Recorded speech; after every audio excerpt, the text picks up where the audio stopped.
This is where it all started. Tiger's Den. I'm going to tell that story here in a minute. It's kind of cool that y'all just did your hero walk. Oh, here comes Nico. Come on in, Nico. Hey.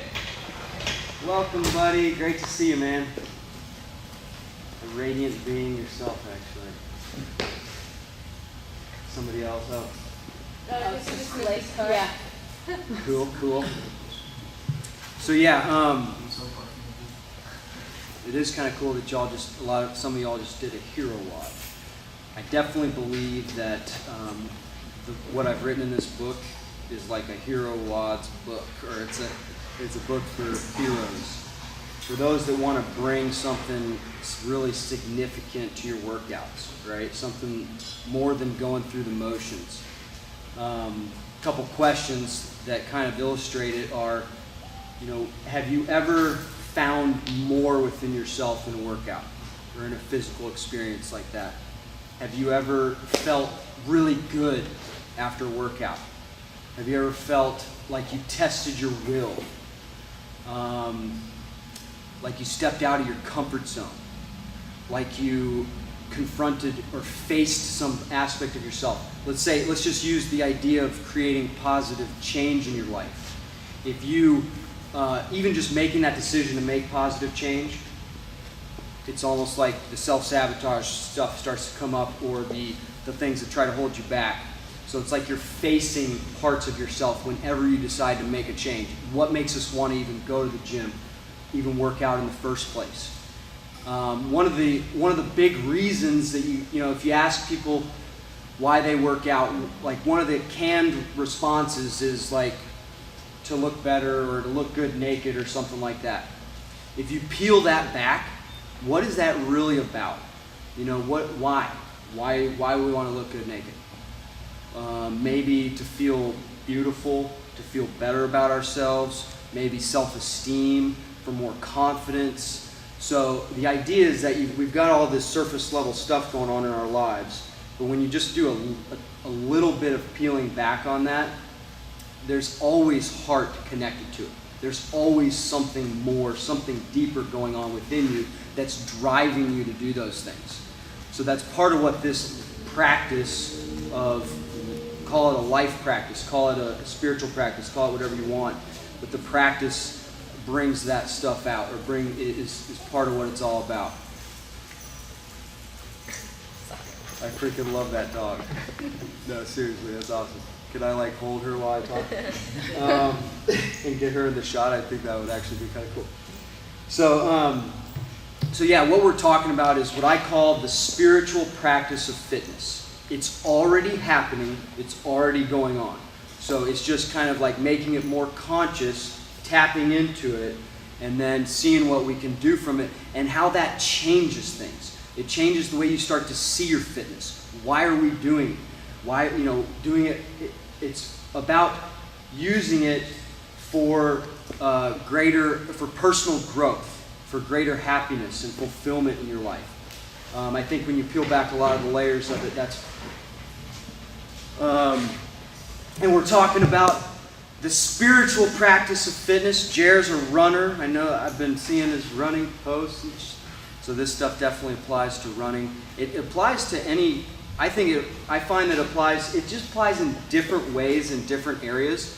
So you've got your endurance type of activities where that brings out a different kind of intention that we have to summon within ourselves to keep going when we're tired, when we want to stop. And then there's the aspects of when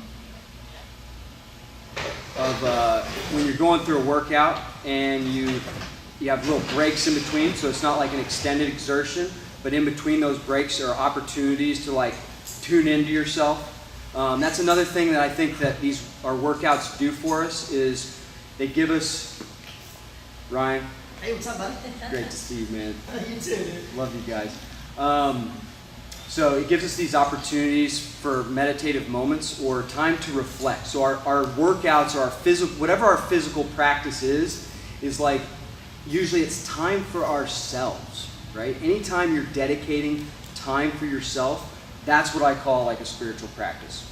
But it's also, like I was saying, about using it for personal growth, bringing out, recognizing that personal growth is happening. Mental and emotional breakthroughs are happening in your workouts or in people's lives when they're doing physical stuff, right?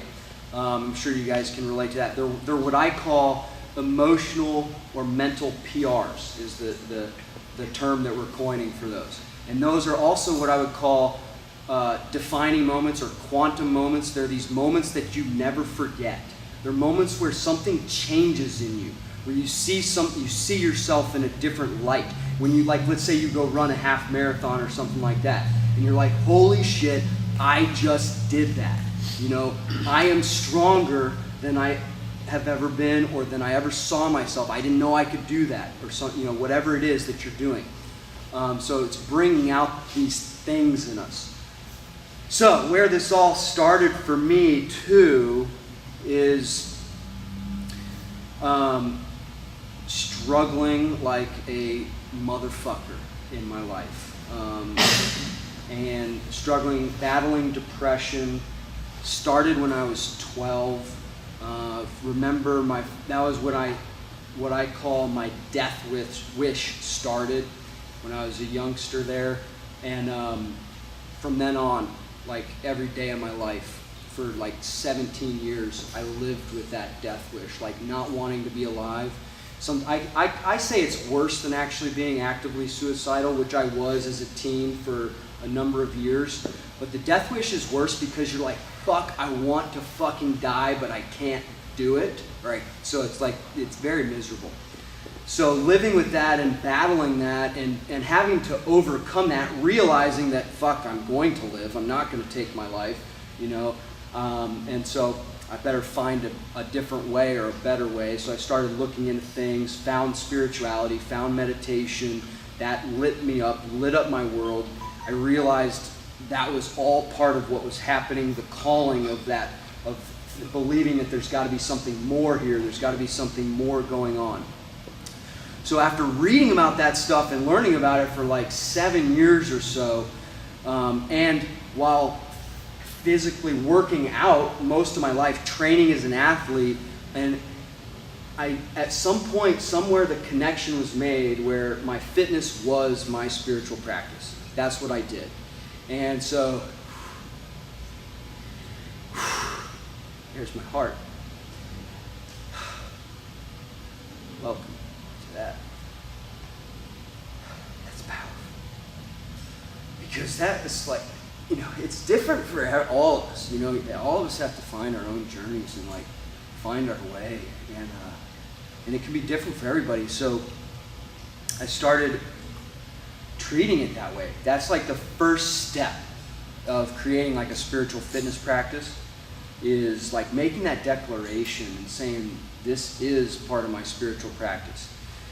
And so once that started happening, I would start doing a little bit of what's happening right now. I would open up my heart on my way to the workout. And then in the workout, I would start like pouring it into the workout, and I'd find myself like working harder than I ever did, you know, and like this passion would come out, and I was putting all of the weight that I carried, all of like the, you know, whatever pain you might call it, into the workouts. And so the effort was starting to symbolize that, or the challenge would start to symbolize that, and the obstacles that you're facing, the weight that you're pushing, or whatever it is, started to symbolize that.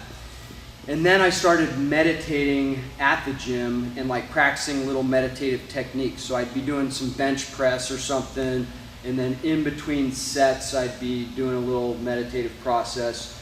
And usually those were days, it's kind of to solve an issue or problem or whatever's going on with your energy or with your body in that moment. So like there's lots of days where I felt weak, and I would wake up most likely due to nutrition a lot. So that I won't go into that a whole lot right now. There is some of it in the book, but so waking up feeling low, feeling depressed, feeling weak, and so but I lace up my shoes, and I had learned over time how to not let my depression get the best of me. So I would basically say, no, you know, I'm not going to sit at home and do nothing and get more depressed, because that's karma. That's how you build depression, is don't leave the house, stay in bed for 3 weeks, and you're going to be fucking depressed, right? So don't do that. Get your ass up, go do something physical, and it can help. But so a lot of times the issue was I feel weak and I'm trying to work out. So while I'm doing that, I am practicing something I learned in NLP, which is this neuro-linguistic programming technique stuff, very similar to meditation. I combine everything I've learned, I've combined into this book and into like creating a meditative fitness practice. So it's like, yeah, what you got? Okay, yeah, I can apply that in this workout over here, I can do that. So it's like you take this energy that this represents the weak energy, this represents the strong energy, bring them together, breathing while you're doing it. So you're summoning, in one way, another way to call it is you're summoning more strength. You're not accepting the low energy. You're not accepting your state of being for what it is. You're actually doing something to change it, right?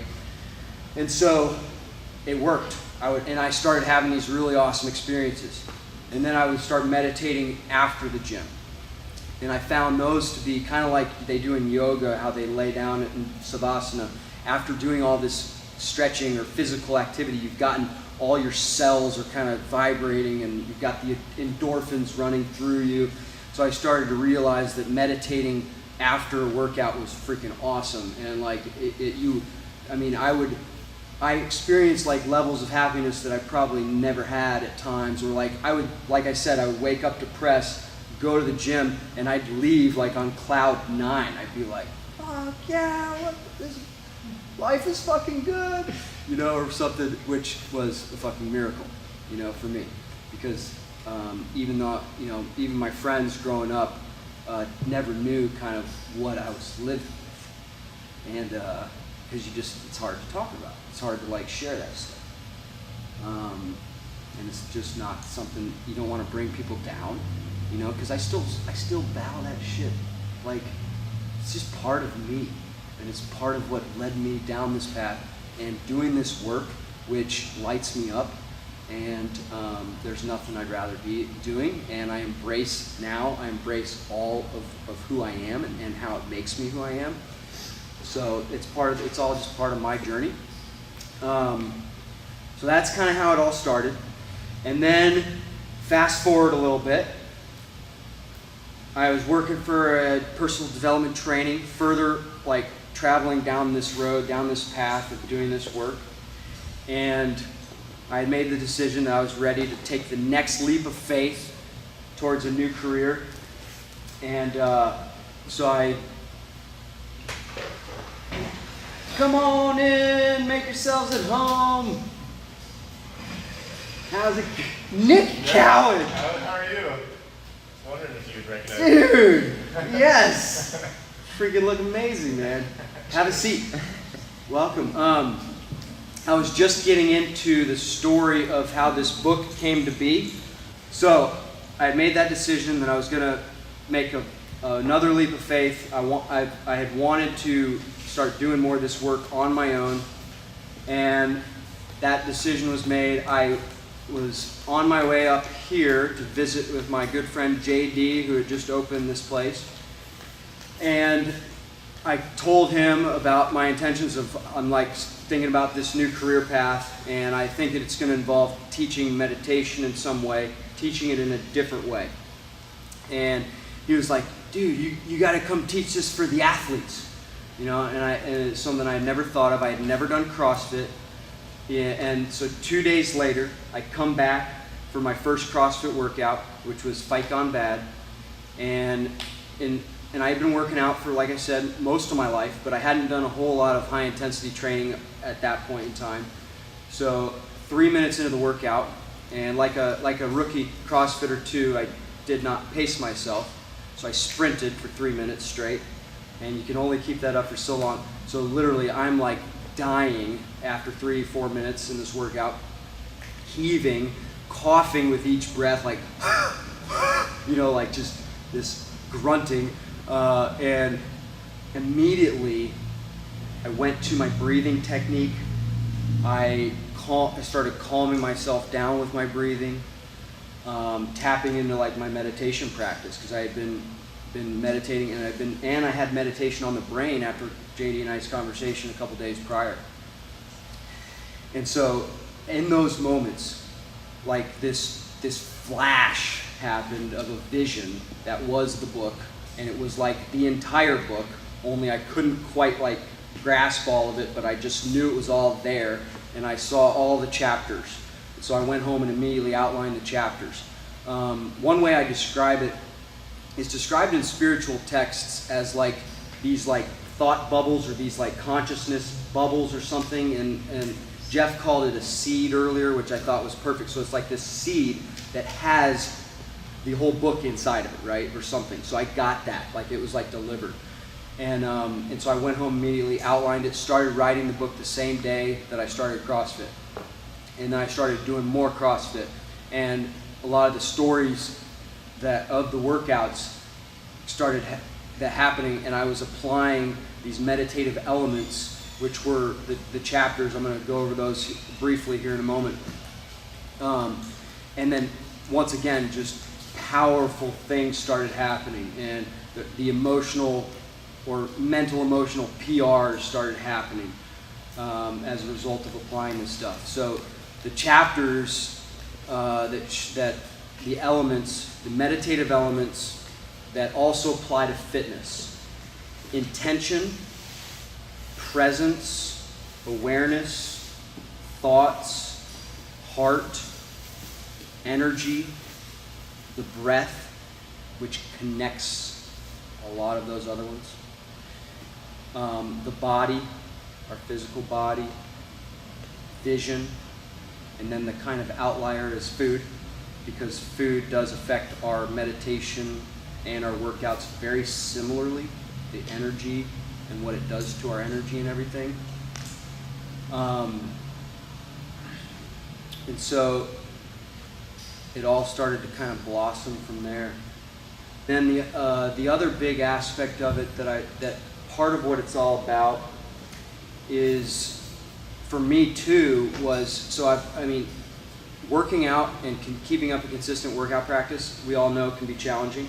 Keeping up a meditation practice, we all know can be challenging. So I had found what kind of worked for me to keep up my fitness, which was setting that appointment, always knowing when my next workout was going to be, and then making sure I was going to make it there no matter what. So tying my meditation practice to it, or tying my spiritual practice to it, is partly what helped me to do both. And it started to take on this deeper meaning as to why I was doing it. So there was no question that I was going to keep doing it. You know, fitness was going to be a part of my life, and for a long time. And then the foundation. So part of what it's all about is building a little bit of a foundation in meditation, which can be done with a short amount of time, like 5, 10, 15 minutes, and you can start to build the connections. The foundation that I teach is relaxation, tuning into your body, connecting with your breath, engaging your heart, and creating what I call pure intention. And this pure intention, one way to look at it is, you're in the middle of a tough workout and you're really wanting to stop, or you're hurting, you're feeling it, and yet you have this pure intention: I'm going to pick up that weight, or I'm going to keep going, you know. And so it's this something inside that keeps you going. In meditation, let's say you're sitting there in meditation and you're just focusing on relaxing. What we want to do is develop this pure intention where when we are focusing on it, we are relaxing. We are doing whatever we are focusing our intention on, because when you're in meditation, intention is what you're working with a lot of times. So it's like this meditative intention. And then you build the foundation that you can then access in your workouts. And part of the way we access it is with even just like one breath. So I do have this little one breath process that we can do real quick, where I call it the one.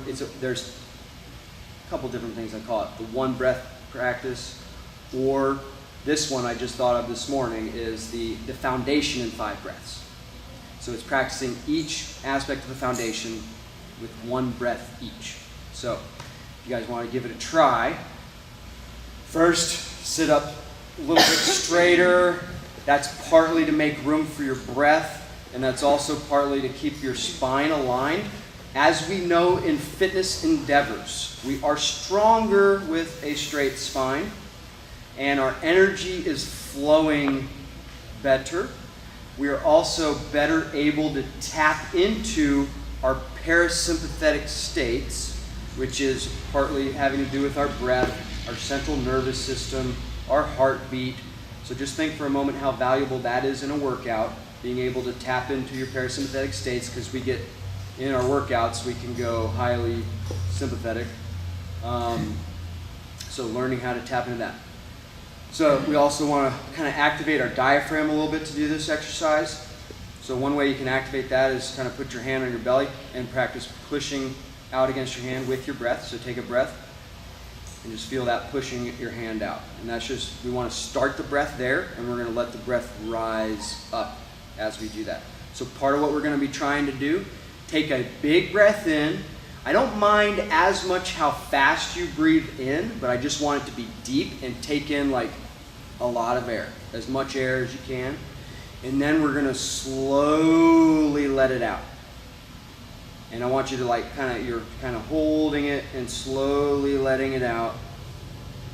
And as we're doing that, we're going to be focusing on a couple different things, and we're going to be practicing using our pure intention while we're doing it. So we're focusing on whatever it is that we're doing. So if you want to, you can close your eyes. You don't have to necessarily. It can help sometimes to tune in to yourself, because it takes that sense out, and also your brain waves start to slow down whenever you close your eyes. Your brain waves, it's proven scientifically, they slow down just a little bit. Another thing, just while I'm thinking of it, that is a good way to look at meditation, anytime you are relaxing, anytime you are slowing your brain waves, or working with your state of being, whatever that might be, whatever state of being you're in, your heart, feelings, whatever's going on inside of you, that's kind of a form of meditation. We all do it in our lives. It's not something that has to be always a sitting. That's a sitting practice. I'm teaching the world and teaching through this work how to apply it to just life in general. A lot of times they call it mindfulness. Be mindful of your state of being. I don't use that word very much. It's a great word. I love mindfulness. But anyways, moving on. So, eyes closed. Take one deep breath to start with.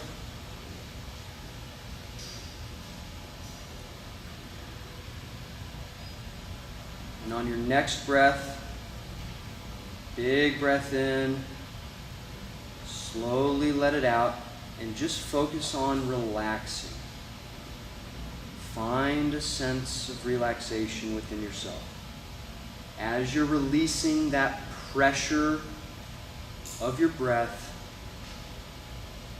you're feeling that relaxation fall with the breath. On your next breath, just tune into your body. Scan the space that you're sitting in. Just scanning the space. Up and down a little bit, noticing anything that's happening. Pay attention to your energy. What does your energy feel like? Okay, on your next breath, big breath in. Once again, slowly letting it out. Focus on your heart. If you want to activate that a little bit more, you can tap on the center of your chest. That activates that energy a little bit. And just ask yourself, what are you feeling? What's going on in there? What's happening in your life? How do you feel on an everyday basis? And you're just tuning into that as you're slowly letting that breath out.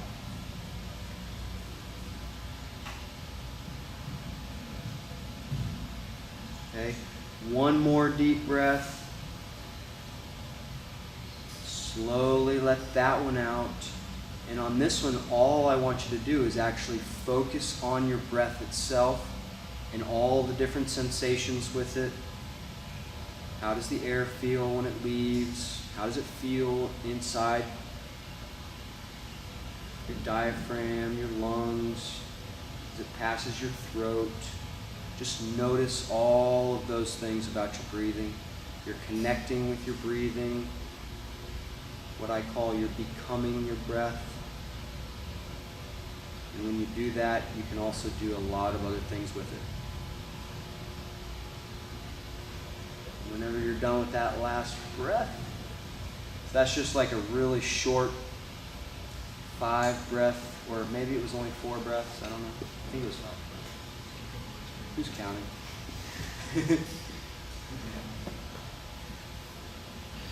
So yeah, you guys have any questions?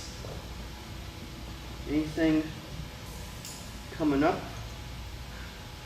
Do you ever feel like you want to go back and add to your book or add some kind of summary or?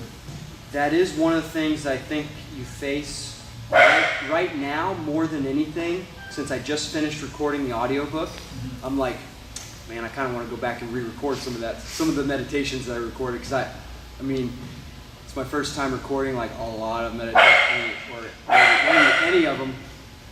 What did you find, Piper? Oh, she found a child. Found Echo. Yeah, putting the voice out there is kind of heavy, kind of hard. Yeah, but no, I that happens with a book. The hardest part is to know when to stop. It's like my friend Ryan over there painting. He knows this shit. How do you know when you're done with a painting? It's like you could keep working on it forever, right? You can never stop, and at some point you have to be like, okay, I'm done. Yeah. And that happened with the book. There was a time when I thought I was done, and then moved on. We were ready to publish, ready to go. I was ready to publish. Then the publisher at the time took their time, and then it didn't end up working out. And so when I got the book back in my hands again, I had decided to do a huge revision on it. So that took me another few months, 3 or 4 months to do a big revision. And if I were to go back, I mean, when I was reading the audiobook, there were very few parts that I thought, I could modify. But then another thing that is interesting, I think, with that I've been learning about writing and everything, is that what I think might be good or powerful or whatever, and what I think might not be my favorite, could be one of the reader's favorites. I've had people, share that and I'm like, that's really cool that you like that part. That wasn't, and I didn't tell them maybe that it wasn't one of my favorite parts or something. But I did. Part of the way a book works too is you expand, and then chop at the end, and then it becomes more powerful and like a better work. And yeah, just like all the good stuff stays, and all the stuff that maybe wasn't up to par gets cut. So there were about 50 pages that got cut. So I had wrote a lot. Anybody else have any questions or anything you're curious about? Don't hesitate to ask. It could be really good. Jer, got anything? I don't have anything right now. No. Good question. I'll let you know if I do that. What was different about CrossFit than what you were doing before? Or why CrossFit? Yeah, it is. I would say it's a different type of meditation. It's a different, because we say the workout is the meditation, or the workout becomes the meditation by applying this practice. So the extended exertion, that's something I kind of forgot a little bit to mention, is the challenge is huge. The challenge is what brings out all the other stuff. So if you want to face some emotional stuff in your life or face yourself, find a challenge, and CrossFit is a tremendous challenge. And then the endurance aspects of it are powerful. So I wrote a lot of the book for the performance aspects of CrossFit as well. I try to do it in a way that it will appeal to anybody in any fitness endeavor, but it is geared a little bit more towards that extended exertion, towards the metcons, the WODs and stuff. So I'd say that's part of it, and it's partly like your state of being as you're going through it. There's so much heart, I think, that can come up in it, and that comes up in it. like even when I'm coaching a class and I'm witnessing and watching, which is one of my favorite things to do, just watch people go through workouts and stuff. And it's just like, I'm like, yes, you know, they are in it, they are facing themselves, they are like facing all those things. Like, this is like, sometimes we get in those workouts and we're like, what have I gotten myself into? And we're like, I wish I could like run for the freaking car right now or something, you know, because it's like, you have 5 more rounds to go or something, or 15 more minutes to go. And so there's that huge mental side that comes up. And when I say mental, I believe it's a lot more heart. Like if you can tap into your heart, you can overcome the mental side. So there's that heart element that is even, I think, more powerful than the mental, right? Than like thinking about it. You and I have talked before about how a big part of it is because you really have to be present to be effective at it, and you have to focus on the task at hand, and your brain can't really go much farther outside of your body and where you are in that moment, and that's really part of what allows CrossFit to take the things to that next level. Exactly, yeah. Presence is huge, and it definitely brings that out in us too. You can't be thinking about anything else when you, especially like when you've got maybe some heavy weights or doing something that, you know, quite frankly, you have to pay attention in order for it to be safe. It is not safe if you lose your attention or you know, have an absent-minded moment, and the next thing you know, you're on your way to the doctor. Aside from that first epiphany, the first seed being planted, was there ever a time where your book, or maybe you're facing a challenge in the gym that you overcame and it shot your book in a, you know, either faster paced growth or a different direction from what you originally planned, or any other It, like that? it took on a life of its own. Originally, I planned on writing like a shorter book that might have some, like almost like an instruction manual. You know, I thought about just making it more just all teaching, strict teaching. And then part of when I started to realize that, you know, that was kind of a neat story that happened for how the book came to be. So that became part of the first chapter and part of like the intro and stuff. And then, so after I wrote most of the teaching parts and some of the processes, which are the meditative processes in there to apply to your fitness, that's when I went back and ended up writing the stories. And I wrote the stories that corresponded to the chapters, and some of them hadn't happened yet. So part of it was unfolding as it was going. So like I couldn't write something that hadn't happened yet. And so it was like, and then it would happen, and I was like, sweet, I just got the freaking heart chapter, or you know, whatever, or I just got that chapter done. So yeah, it definitely took on a huge life of its own there. And like I said, a lot of when I started really getting into the subject, it became really cool how all of the interconnections between the two. Like, I'll use this one as a quick example. Foam rolling. Roll your spine. We already touched on it. Spine is huge in meditation, huge in fitness, right? So just spending some time on a foam roller before you meditate can create better meditation because your energy's more activated.